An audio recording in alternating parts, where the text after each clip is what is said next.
Okay, this is how we get images from a PDF to a saved on your computer with everything else. Let's see where this is going to be going into Fantasygrounds. I'm using this here. This is one of the more easier ones to do. Some of them are a bit harder, but just a rough outlook on how you do things. So let's scroll down and get us an image from our PDF that we're going to get this from. Notice I'll right click, and now my map that I want is highlighted. Left click and copy image. Now we'll go down here to our paint. In our paint we will just paste, and there's our image. Alright, next, this is the Dungeon Master's view. There's going to be a character at A and a character at B.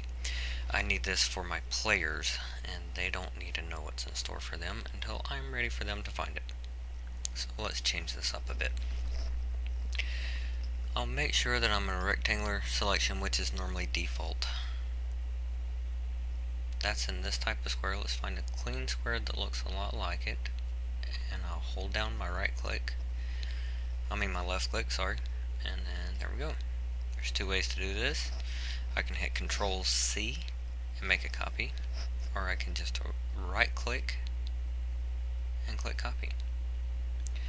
Then to paste, I can either hold down Control and hit V, or I can right click elsewhere on the screen and click paste.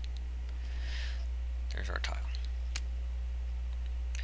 Now I want to kind of move it around a little bit till it looks really good in there, and then it looks good.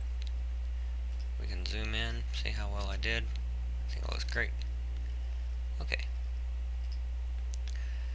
Now sometimes they're a little bit harder. You will have actually something that looks a lot like this on a DM's view. Like this whole area is messed up. So this one is a little bit more tough. Once again, we can just work simply by getting our copy of a tile, and then you'll use your zoom tool here, and you zoom down to where you need to be. This is a good map. So go back to our select tool, and then we'll paste. I'm just going to use Control V. I like shortcuts. Alright, as you see, we got a pretty big one here. Sometimes it can be hard to play with when it's big, but you can resize this to the size that you want. Now that we're zoomed in, you can put that exactly where you want it.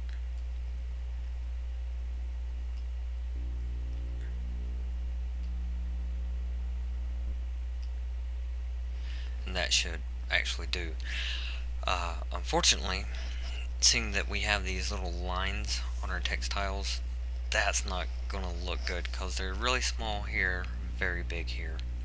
So let me delete this and paste another one. Let's do it this way. Paste.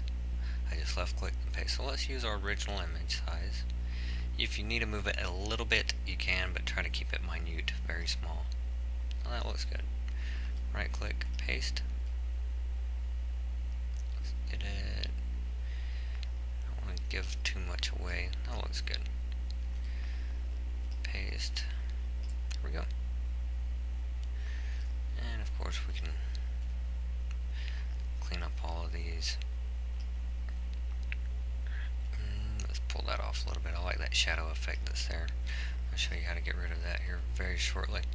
Seeing that our black line over here kind of goes across over, but I like that shadow effect on the dungeon tiles. So let me show you how to get rid of that. Let's paste one more over here, and leaving a little bit room for the shadow detail. Okay. Now this is pretty simple as well.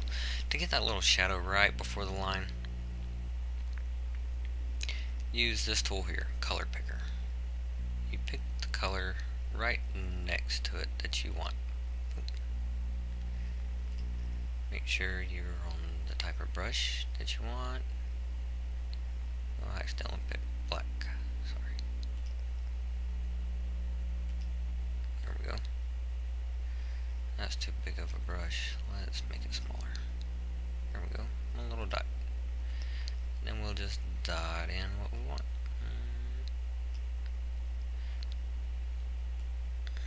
Oops. Messed that up. I don't have a steady hand.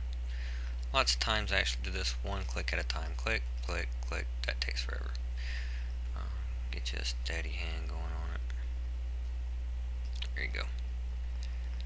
Now we can zoom out a little bit. And as you see, right here my shadow detail's in. Now this side had a different type of detail, so therefore it does look a little funny. Let's zoom back in. Now you don't have to be that detailed. We're playing D&D, we're using our imagination, so by all means, make sure we're on our select tool, paste. If you want to make it easy, you can put it right up there on it. Paste. Right on that line. There you go. Another paste. Move this around a little bit so it matches. There we go. Let's move up, make sure all of our lines gone. I know it takes a lot of time. I've got a small image here I'm working on.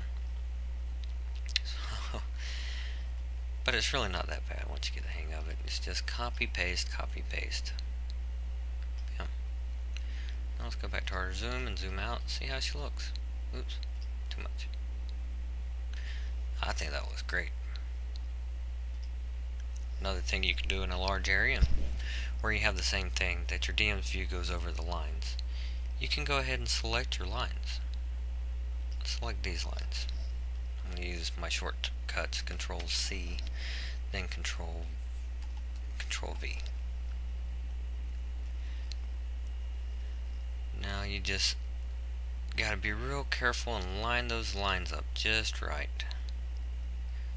Let's actually, you see over here where I messed up my shadow, I'll just put these lines right over it.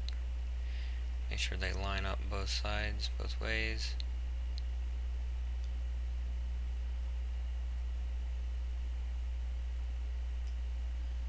And voila. That looks pretty good to me. Sometimes you can't do it on the zoom out. Sometimes it is a lot easier to zoom in. And then use your paste and line them up a little bit easier that way if you need to. See there. That's the way that's done.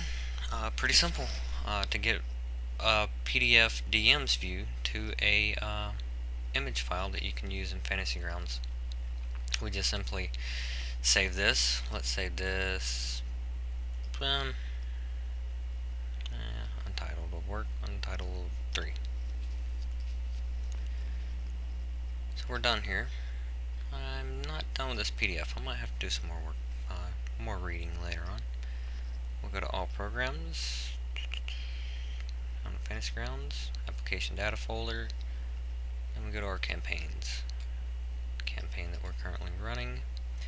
Images. Alright, I've got my images there. Now let's open up the image I just now edited. Where did I save that at? I saved it here.